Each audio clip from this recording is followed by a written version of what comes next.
Oh man, what a long time coming for this. All right. So if you don't know, my name is Dancer.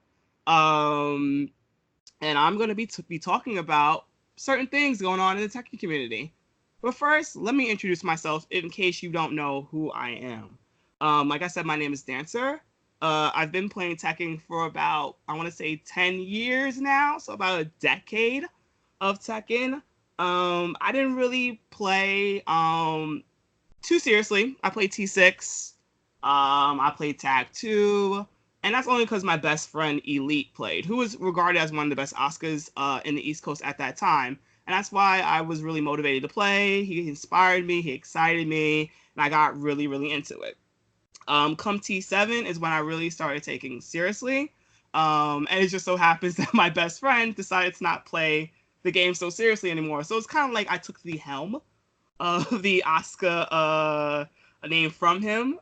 He instilled whatever he learned in the community and gave it to me. So now, everything that he knows is within me. Like back three. So yeah, so I've been with the community for 10 years. I've had a long history. I've traveled all across the United States playing this game, and now I think I want to give back to the community by talking about certain things. So I'll go into like the purpose behind this talk, which I hopefully will have about every week or so, depending on the schedule, depending on the events. But we have a lot of events going on in Tekken World Tour. Tekken 7's popping off like never before. We got these dojo events, we have these challenger events, we have these master events, master plus, and that's kind of one of the topics I'll be talking about. Will be those events, a kind of a recap about those events. I'll be talking about pool predictions. So for instance, CEO's coming up. We'll be talking about that later on. So I'll be talking about pool predictions in major events and maybe some small events as well. And hot topics. So things you see on Twitter. Why do we hate Geese now? Why do we hate 2D characters now this week? So we'll be talking about that as well. And usually I'll have a special guest with me every week. And it just so happens that I do have one today. And it's my homie from Staten Island. So if you want to introduce yourself, you may go ahead. What's up? My name is EVAC, Nick EVAC. You can follow me on Twitter at CallTheEVAC. I currently play Claudio. I used to be a Lars main back in T6. And Ew, Lars. all right, I get it. But yeah, now I switched to Claudio because he's Italian. I'm Italian. It just works out very well. And Hey, you live on Staten Island, Italy. So why not play Claudio? it literally makes perfect sense, and I Oh love my it. goodness. But this is actually my second year in the Tekken community Wow, you're going such a on. baby.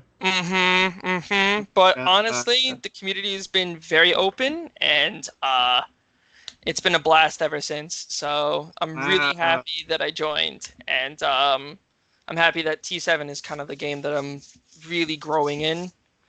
Um, I didn't do too well in Combo Breaker, but I've been hitting the lab a lot recently. Yes. So I If plan on there's getting better. if there's one thing we know about Tekken, you need to hit the lab. That is not a game where you just be like, all right, let me play, let me learn combos, and let me learn like some tech, and then let me go body people. That's not gonna happen. Nah, it's Yeah.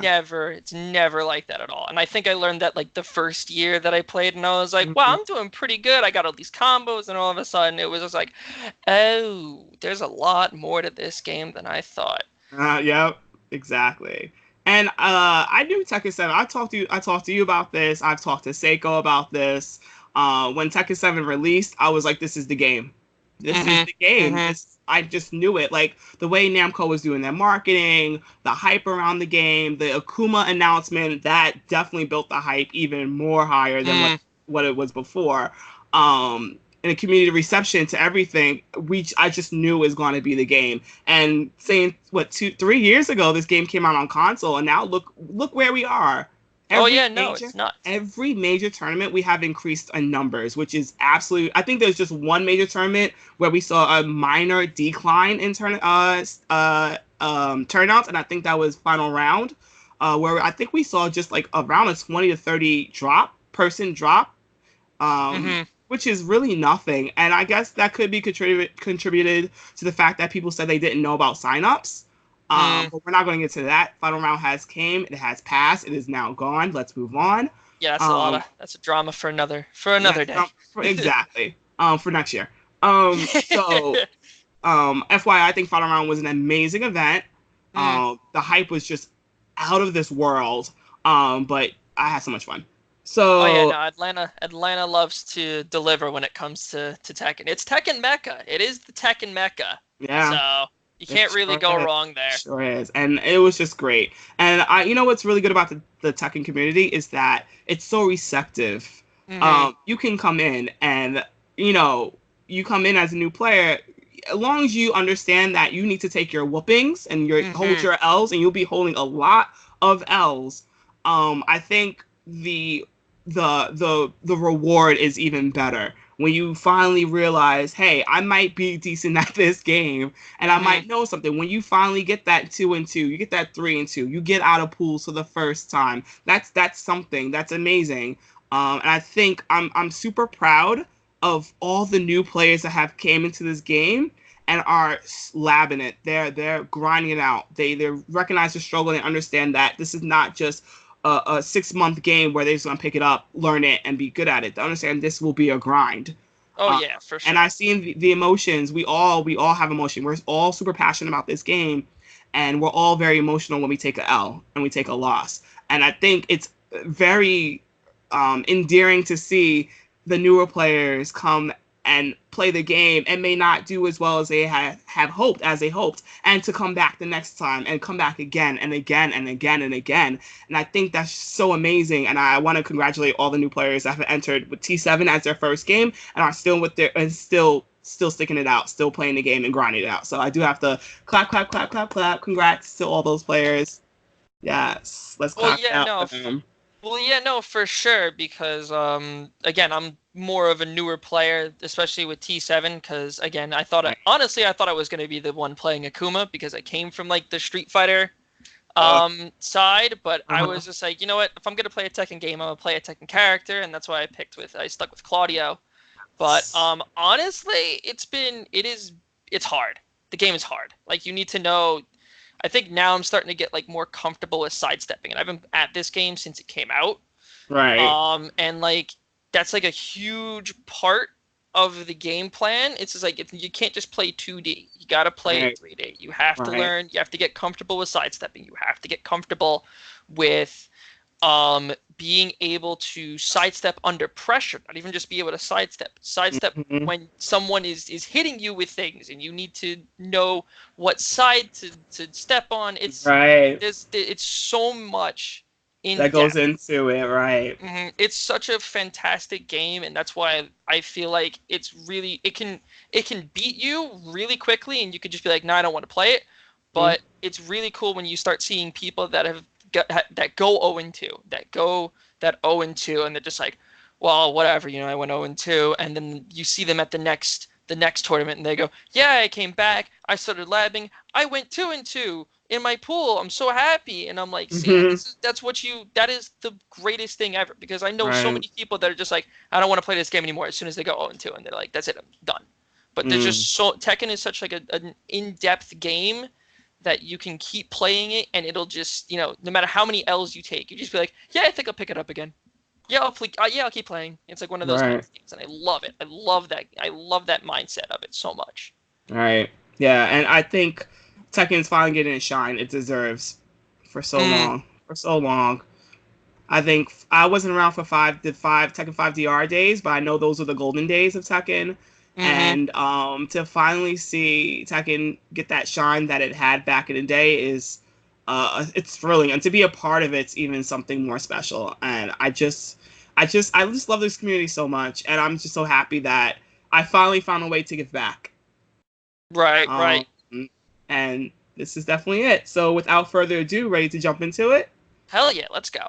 All right, so we're going to talk about the Tekken World Tour and the current state of the Tekken World Tour.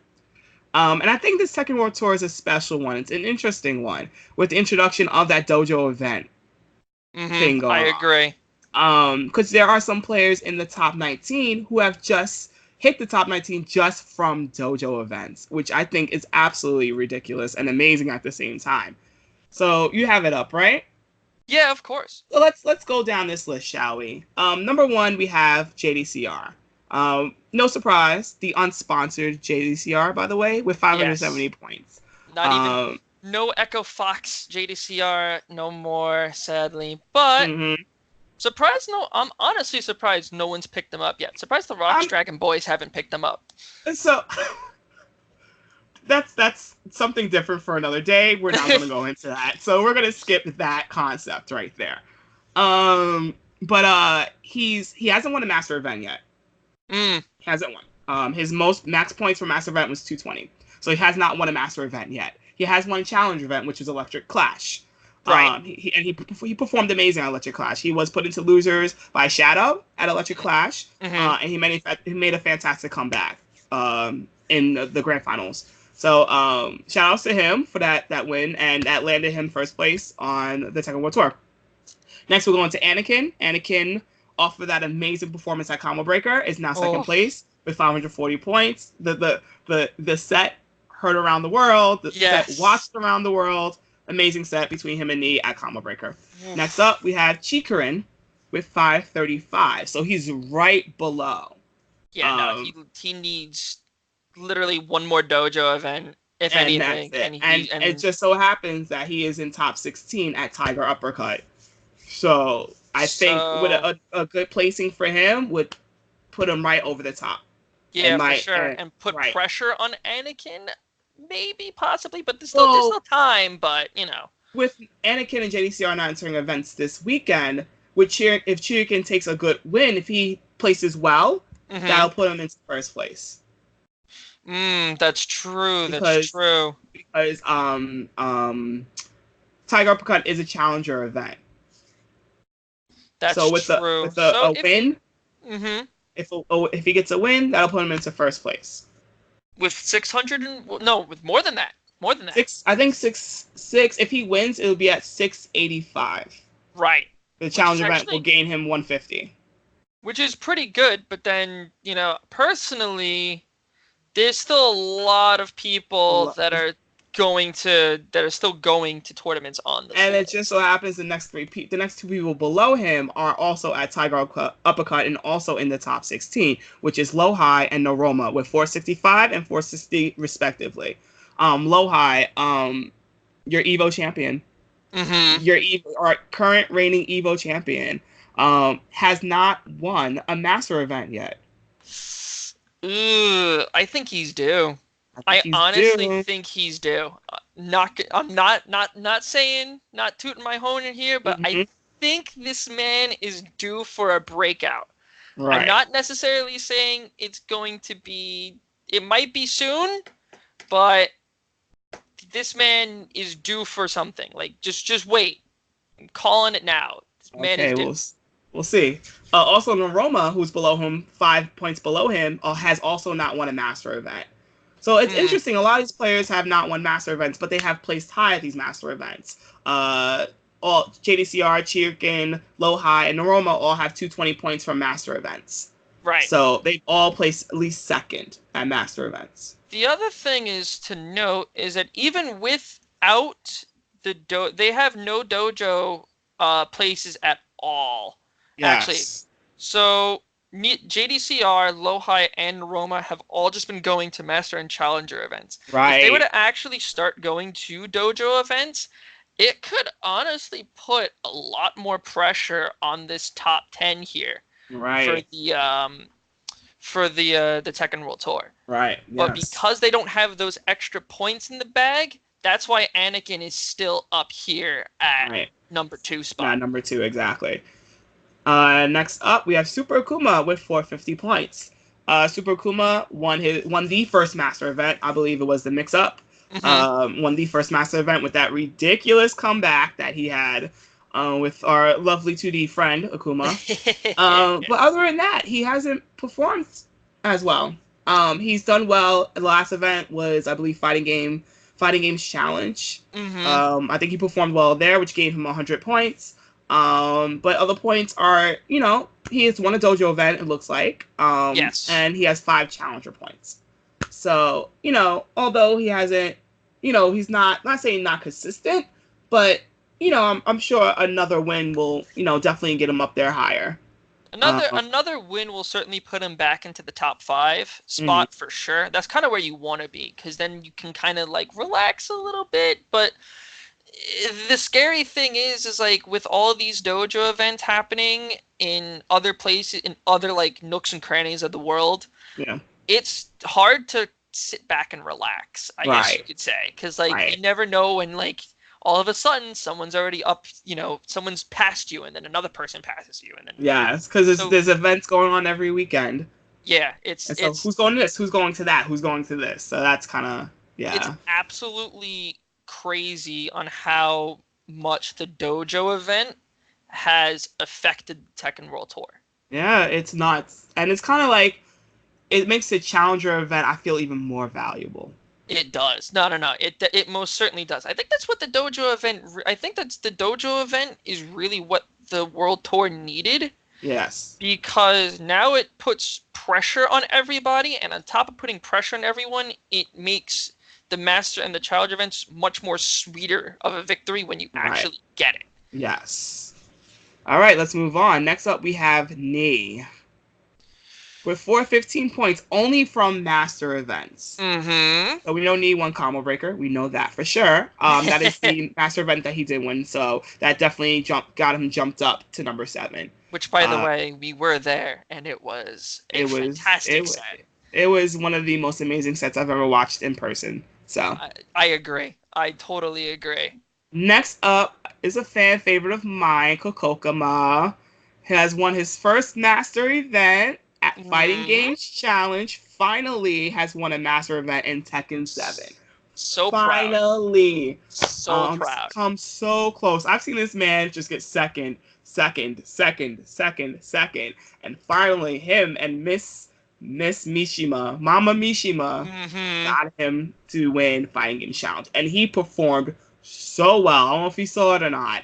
It was a masterful performance from him. It was like, if you want to learn how to play Kazumi at the highest of levels, this is who you need to watch. Yeah, I think Kokoma was like overdue. He wasn't even like due. He was overdue for a win, because he had that second place curse for so long. Like, I think ever since the game actually came out, he's had like a really big like second place curse. So I was like, you know what? This man is not even just due. He's overdue for a big win, and he pulled up to that Master event and he won it. I wouldn't say convincingly. I would say for sure. Right. But I think that is exactly what Kokoma needed in order to take that momentum, like to take his momentum to skyrocket.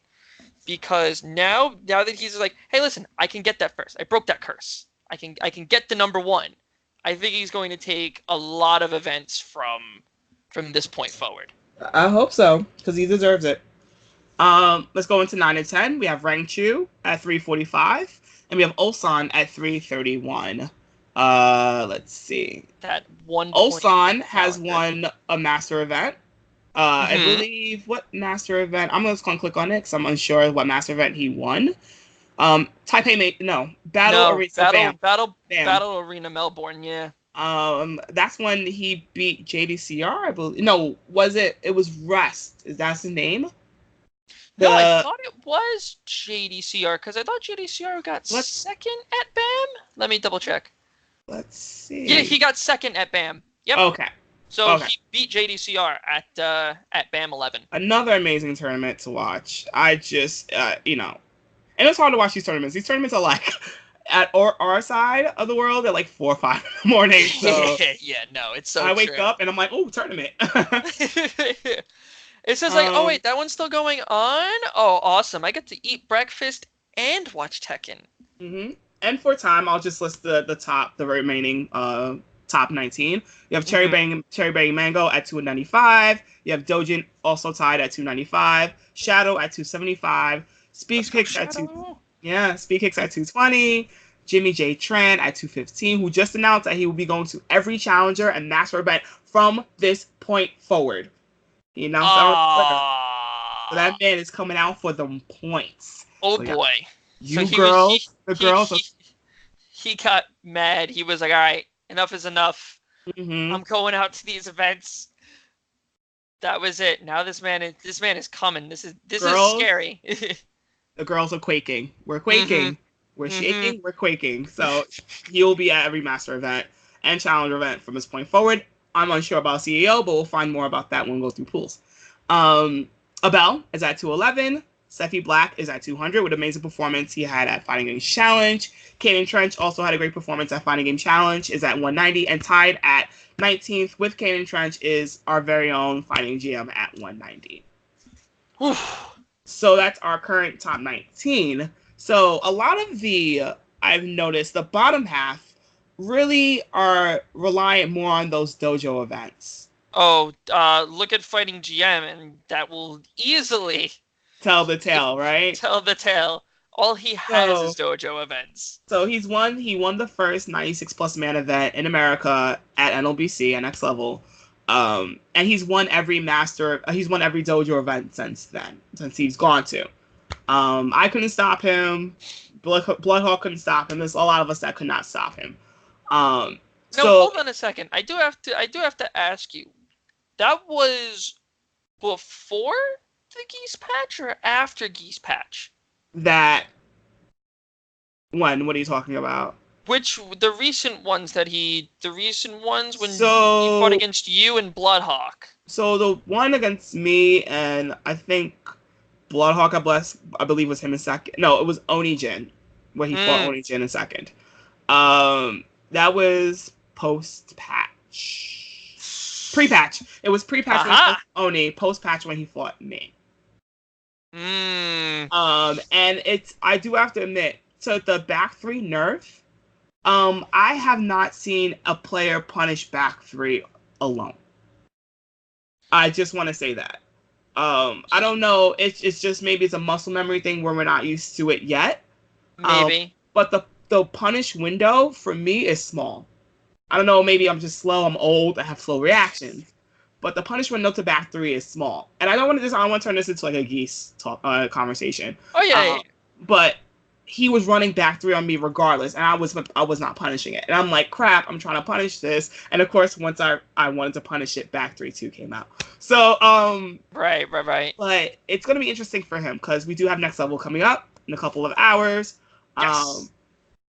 That's a big one. And so far we have 83 people registered for that, and we'll get into that later on. But that could potentially turn into a 96 plus man event. If he were to win that will jump. He'll knock up in rankings incredibly. He would jump right up to, because a lot of these players are not entering any events this weekend, so he would go past. He would go past Shadow. Shadow, actually. I think isn't Shadow in CEO? I don't remember. I think he said he was. So correct, but CEO is next week. That's true. So he would still have to play. It might put pressure on him a little bit. So if GM does win, so hey, listen. This top 19 is just nuts, man. Right. And that just shows the power of the JoJo event. I think Namco knew what they were doing. Also, it kind of gives a bit of a line to the shine on lesser known players. And these players have the ability now, because almost everybody's now on the leaderboard. It gets players the ability to get their name out, to get their face on the leaderboard, to get their number, their name, their character, and get some shine, some clout, as they say. Yeah, I know. I totally agree on that. And I've been saying that ever since it dropped, ever since they did the whole dojo event. I was like, this is a big chance for players that can't go out to big tournaments, can't go out to big events. Right. This is for your time to shine. So if you are if you're like a young player who's just like, listen, I just want to get really good, but I can't go out to big events like CEO, Evo, Come Breaker, etc., go to these dojo events. And if you can win them, they will easily put you onto this board. Right. Like, it is crazy on how quickly you can find yourself in this top 19 if you can win these dojo events. You'll be on this board without a problem. Right. All right. So we're going to move on. So I won't spend too much time on that. Mm-hmm.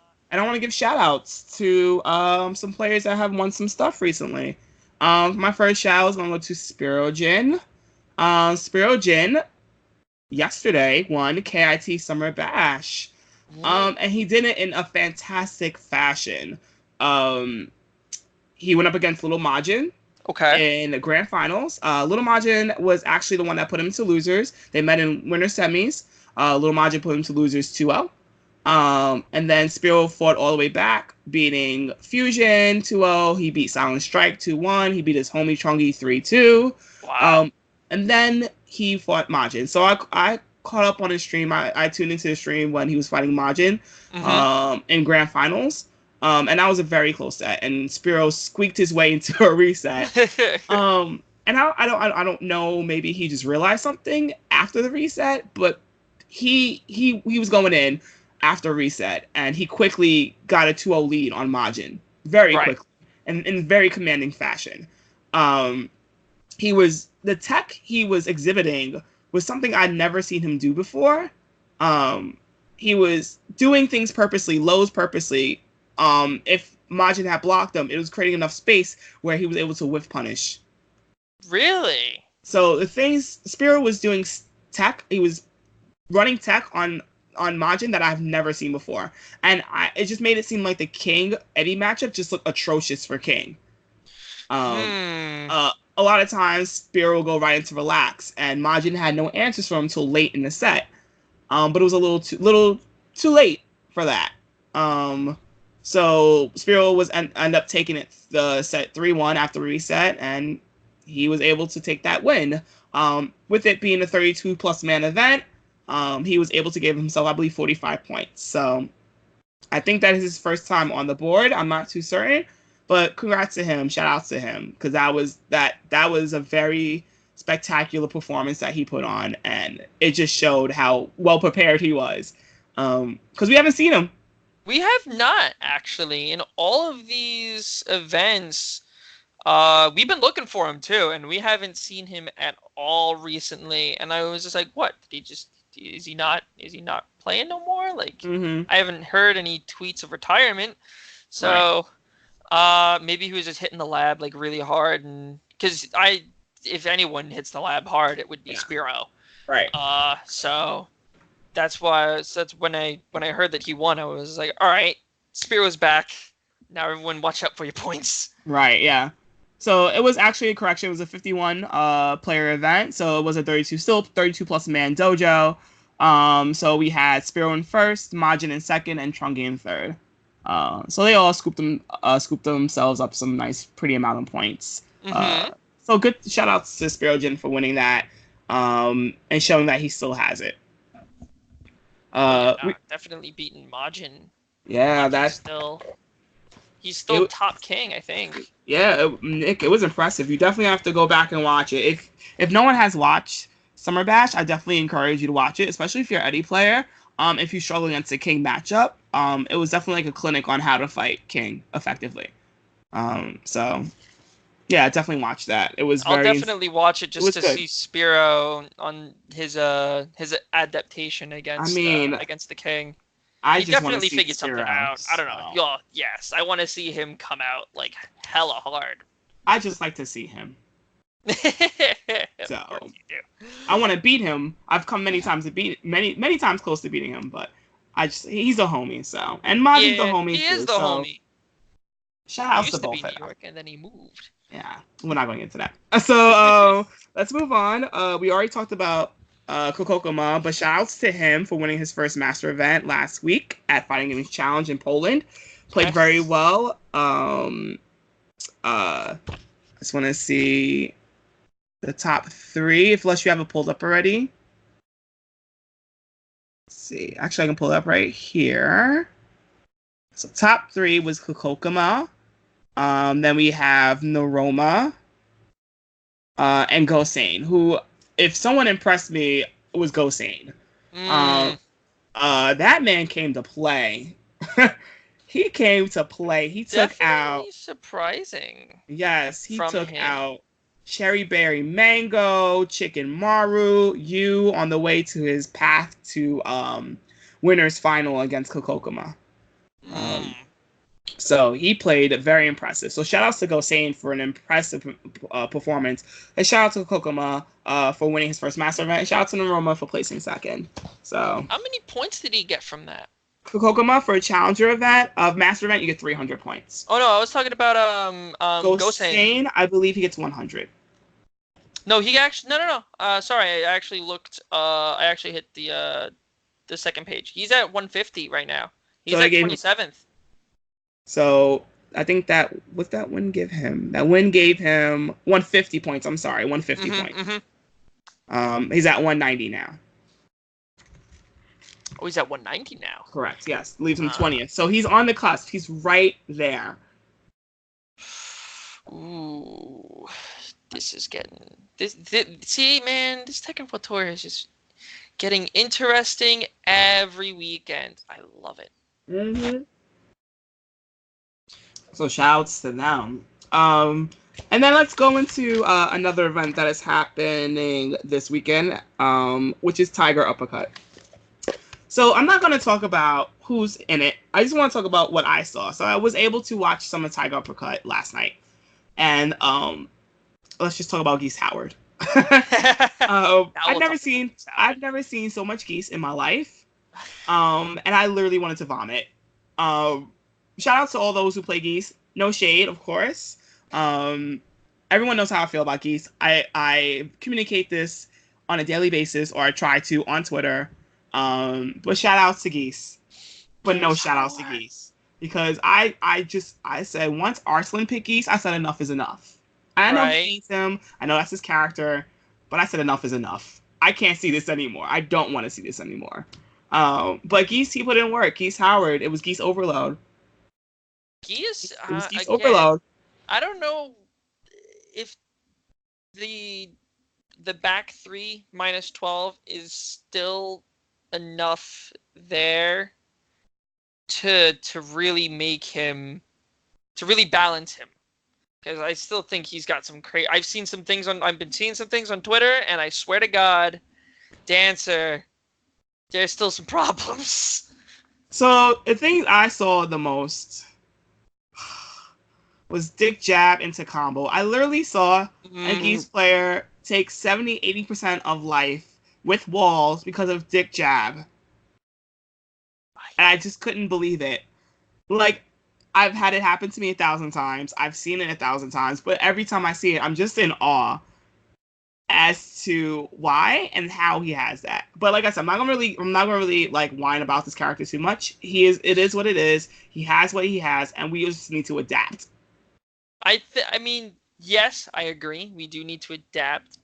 I just do think that there's some, because I saw Ling. I saw Ling versus a Geese, and he was able to hit AOP with down forward 1, which is like a higher mid, and he was like, yeah, I can just get that without a problem, no problems at all. I'm like, really? Come on, man. That's something's wrong there.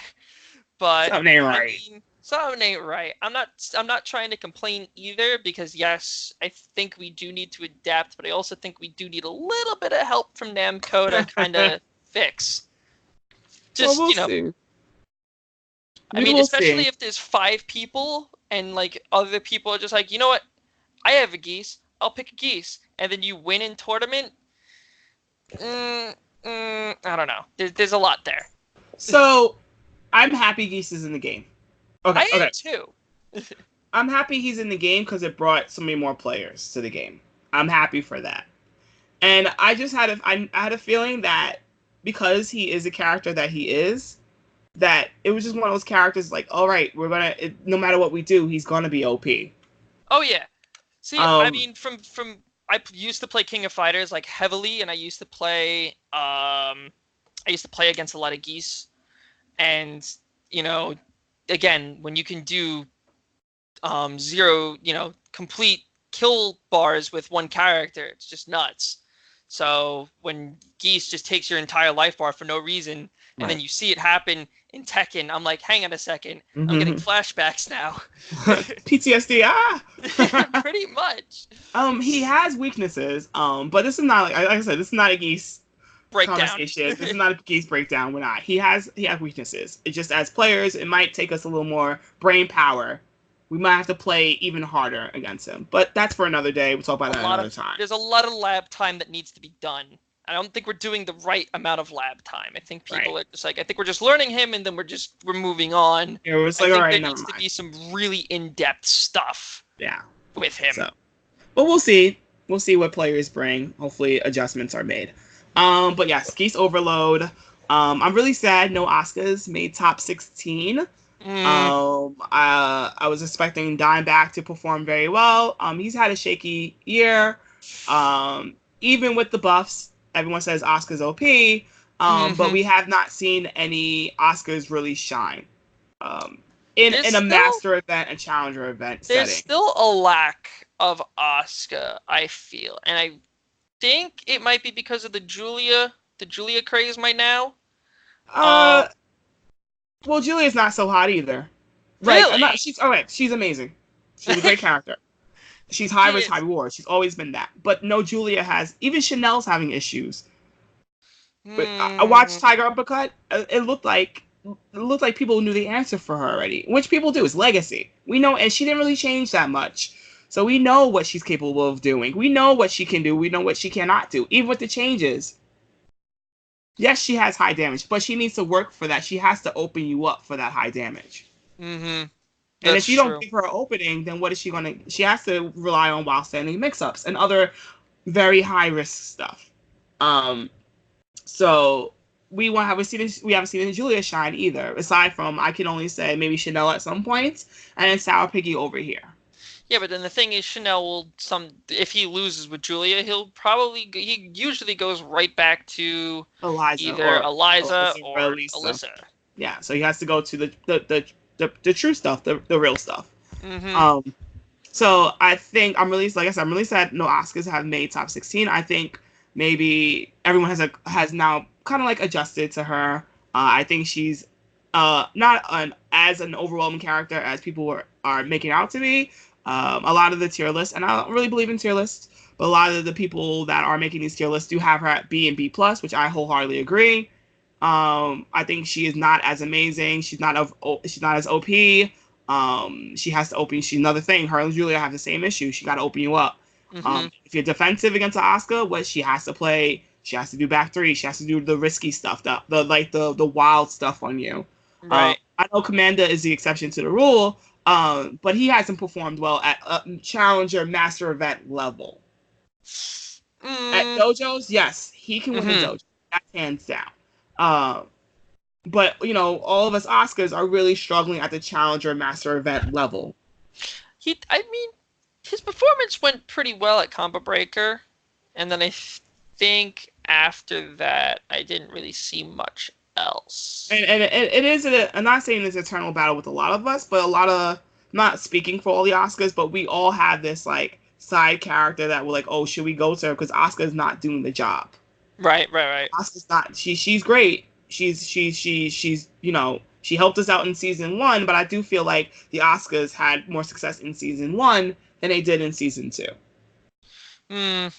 I feel like that might be the case too. I mean, I lose to her still because of unfamiliarity, but now I'm starting to lab her, and I'm starting to learn that matchup a little bit, and I'm like, okay, I see why I'm getting hit so much. She's a counter hit character. So if you're getting hit, it's because you're swinging. It's very true. So now I'm like, okay, I'm not going to swing on this because I know that's going to kill me. Right. So, but yeah, top 16 was very interesting. It was kind of like, you think it's a challenger event, but it's ridiculous. Arslan Ash almost lost to Shin Akuma player from Thailand, I believe, who pushed Arslan to the limit. Yes. To the limit. The final round went down. Final game, all came down to a blocked low from Arslan. Yeah, I don't know. Personally, from an Akuma perspective, I don't know why he threw out the big low like that. I think He what was it playing. was. He was playing. Well, the thing is, like, because I did see that last bit of that match. He Right. was playing super safe Right. up Yeah. until that last So that moment, moment. and I'm like, That why? I Why think what would you throw that out and not still play safe and it was. do? It was more of why should I not throw this out? I think that's what he had in his head. I think it was more like Arslan is not gonna. He's not gonna expect this. This is something that's gonna catch him completely off guard, and I'm gonna hit it because he was hitting it on everybody. He was hitting it from max range, and everybody was getting hit by It's it. it is true, but then at the same time, because he did the lighter one into the cancel into the grab, and then he caught Arslan. So I was like, do that again, but do something, do the demon flip setup again, Right, because right. he doesn't know, he's blocking, he's stuck. He does. So I was like, Yeah, he's not blocking with demon flip palm, the demon flip mm-hmm. palm. He wasn't block. Yeah, he was eating that all the time, and That's why I was just like, just do it again. You have this set. And then he went for the big low, and I was like, no, Mhm. that's like the not thing you're supposed to do. Yeah, so I think that might have been Arslan's biggest hurdle into top 16. But top 16, like everyone saw Geese. But yeah, it was a very interesting tournament to watch. It was interesting to see the meta on from the other side of the world. Saw a lot of Geese, saw a lot of Shaheen, Kazumi. Yeah, saw those characters, and it's just seeing those characters reign so supreme on that side of the world. And over here, we see more of a Jack. We see more of the Steve. We see more of the Jins Paul. and Double Jins and Paul. So it's interesting to see that, and I think that's really amazing to watch when you watch these tournaments. The meta, the characters that they pull out, it's very very cool to see. It's Very it's cool to see. really cool to see the opposite sides of the spectrum here. Right. Because I feel like America, we play a lot of the party characters, and then I feel like the other side of the world plays more of like the concerns, like really spaced out, really execution heavy characters. Right. Which, It was. Go ahead. Sorry. it's always a good, it's always a good when they when international play comes in. It's always cool to see what the U.S. players do to stack up against that, that big challenge that's there. It was also interesting to see the kind of Geese that the players over there play. So it is a very poke heavy Geese. Jump back fireball was used very frequently. Which I thought was ridiculous tech because, well, I'm like, all right, Arslan was running jump back fireball like it was nobody's business. So it was interesting to see that as well come out from those players where it wasn't a very aggressive style Geese. It was more of, I'm gonna poke you down and I'm gonna wear you down until back 3-2 eventually hits you because you can't deal with this shit no more. It was just like like even I'm sitting there and I'm like, oh, I would have pulled my hair out by this point because it was just like, because seeing them play just that range jump back fireball, I was like, that's a totally new move that I've never like seen them utilize before. In that kind of a way. So now I can kind of see why it was so annoying to other people, and then the back three comes out and then you die. All right. So that was Thaiger Uppercut. So speaking of back three, I think we have NLBC coming up in a couple of hours. So let's talk about that. You are going, right, Nick? Yes, I am. I've been practicing. Are you excited? How do you feel? Little bit confident, a little bit nervous, because I've been playing a lot of other games besides Tekken because there's so much coming out. But honestly, I'm gonna get there. I'm gonna get there early. My plan is to get there early and just play casuals up until the tournament starts. You gotta do it for Staten Island, dog. I won't be there, so you gotta do it for Staten Island. No, don't put the pressure on me. So far we have 84 people signed up. I do foresee this turning into a 96 plus man event. So it would be, I believe, the second, if anyone out there can correct me, I believe this will be the only second 96 plus man event in America, dojo event that we've seen.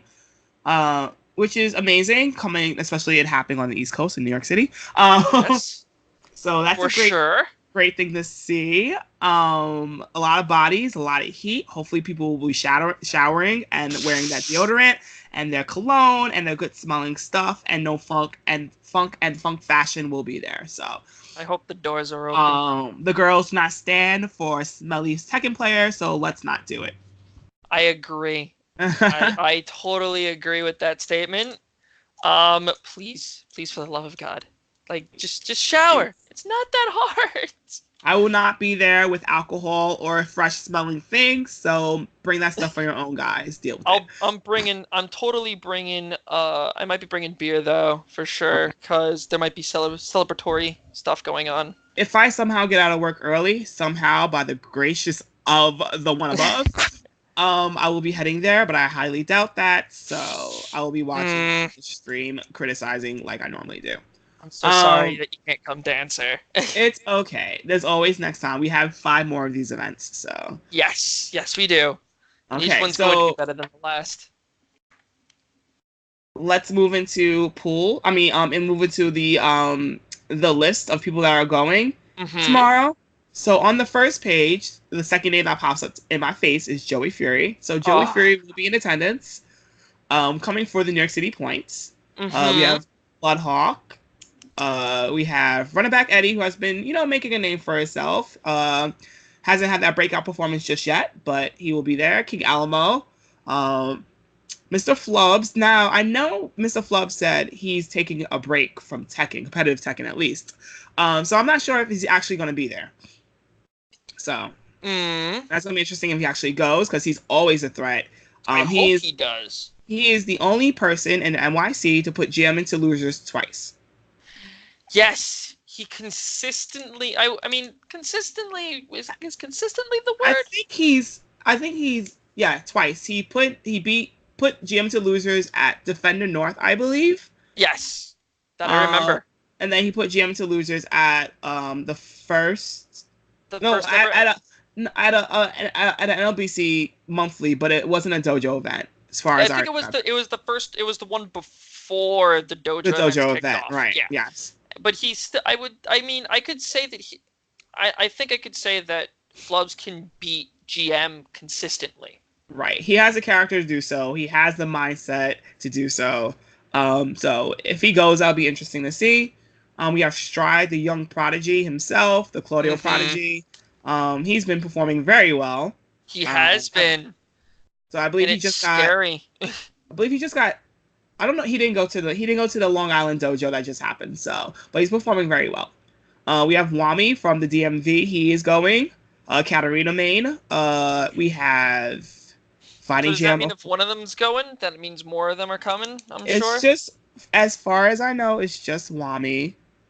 He stated over Twitter that he's very disappointed over his brethren, his NASA 8 brethren. He's very upset because none of them are going, and he's running this journey alone. So he's got to represent hella hard. Yeah, he's very disappointed over that. Shout out to NASA 8. If it wasn't for one of their members, I would have not gone to Electric Clash, by the way. So shout outs to them. Fighting GM, of course, will be going as well. So we'll be seeing him there. On the next page, we have Nashi. So Nashi, we haven't seen at all in his Tekken World Tour. No, he's definitely a new one to come in. Yes, and I know he stated that he wasn't going to do much traveling this year. But he sure is crossing that bridge, and he's coming into Brooklyn, and he's going to be playing at next level. I'm surprised he hasn't been showing up more. He had some really good runs last year. He was definitely surprising a lot of people. Right. Yeah, he performed very well last year, so it's good to see him come out for this event. Agreed. Brendan, TK Brandon. Let me tell you about this kid here. This guy, because we're the same age, so let me not call him kid. Let me call this man here. So last time we played was at Chinatown Beatdown. He almost beat me, and it's against Brian. I feel very comfortable against the Brian matchup. Extremely comfortable, thanks to my friend Romeo. Against Pablo. So we'll call him Romeo, though, for the sake of tags. So thanks to Romeo, I feel very comfortable in the Brian matchup.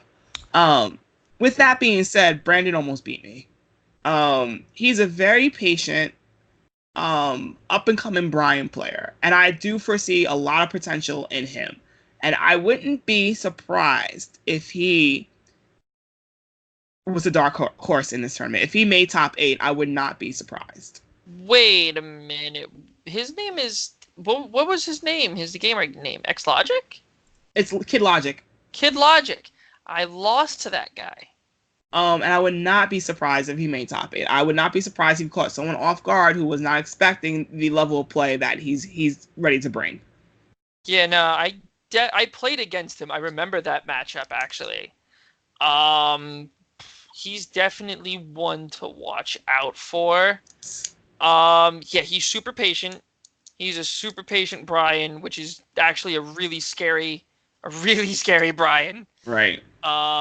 Because he could just do so much damage out of nowhere, and right. if you press the wrong button at any time, you just die. And he knows those like high level combos. Right. So yeah. You gotta be careful. All right. Next up, we have the local talent Romeo. He will be there with his Miguel. He's been killing the game at Combo Breaker. Very impressive at Combo Breaker. Almost put Jody into losers. I agree. He was coming out for blood that tournament. Yes, he played so well. We have Onijin, of course, always a threat with his love of the Hell Sweep. Yes. We have Grimace, a very strong King player. Hasn't performed as well as he's hoped. But this might be a breakout tournament for him, so who knows? It's a breakout tournament for a lot of people, like already. Like this Tekken World Tour is anyone's game. It really is. Right. Next up we have Fred is going.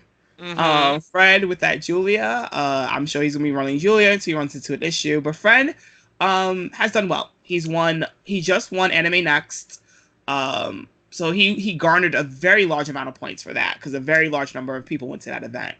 Really? Yes, it was a 64 plus man dojo event.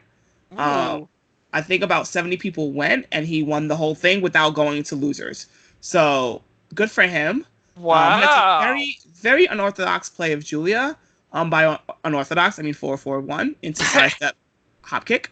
But it works. So hold the L. Listen, whatever works.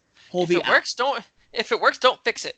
Right. I've lost to Fred every time I've ran into him. I've not beaten Fred since Tekken 7 has been released. So I have to hold all the L's. They're very heavy. I don't like it. You gotta get that. Yeah. You gotta get that one W. Yeah, right. Next up is funny because we have Real Law after him. We know those two have bad blood. Juan is he's always a threat. I just think he said he feels good, and I can't wait to see him play. Agreed. Yukio is going as well. Yes, the crazy Yoshimitsu. Yes. So from the I believe the monthly before dojo event started, between him and Radical Kings, they both took out GM. Yes, they did. GM said he didn't know the Yoshimitsu matchup too well. Said he Who does? Yeah, agreed. Very, very well agreed. We don't fight Yoshi often. We don't have New York Yoshis. Well, he is our New York Yoshi. He is now. He's definitely he's from the Bronx, so he's our New York Yoshi. But yeah, he's. I wouldn't be surprised if he made top 8 if he's going, because Yukio loves to back out. We have Kenny, Unexcited, going. Let's go. Kenny coming off a very strong performance at Combo Breaker, putting that pop off. He put Panchan into losers, and he played very well against Low High. So we'll see what he can bring. Pepper Beef is going. He is next up. Pepper Beef off of very hot performance as well. Combo Breaker putting Cherry Berry Mango into losers. Yes. Very, very strong lay player. Then on our next page we have. I'll just go through the list so we can give our top 8s later, our predictions. We have Guild Game from Witch Doctor. We have Big Dame from Witch Doctor. They're coming up. Furogu, who played very well at Chinatown Beatdown, so I wouldn't be surprised if she performed very well. Exalted, of course. Mm-hmm. We have Jumpy The from Exalted. The Exalted. Sorry, Dave. If you're listening to this, The Exalted.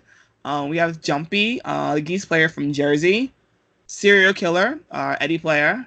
Fab, of course, always a threat no matter how often he does not play and how often he does not show up. He said it's due to work and stuff like that, so it's very hard for him to show up.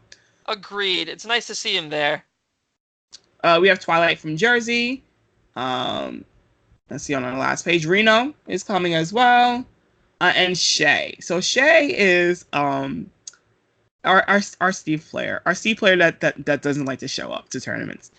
He's our Steve player. I feel like that might be New York. That might just be New York in a whole. Very strong Steve player. I don't want to admit this about him. He used to be a very strong Oscar player in tag too. But he dropped Oscar, and now he just runs Steve.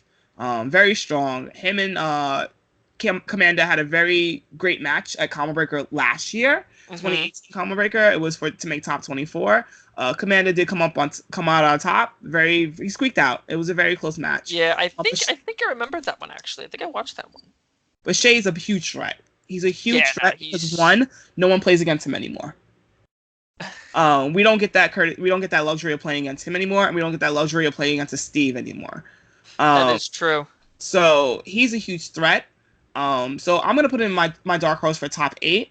I'm also gonna put Joey. So this is my top 8. I have Joey.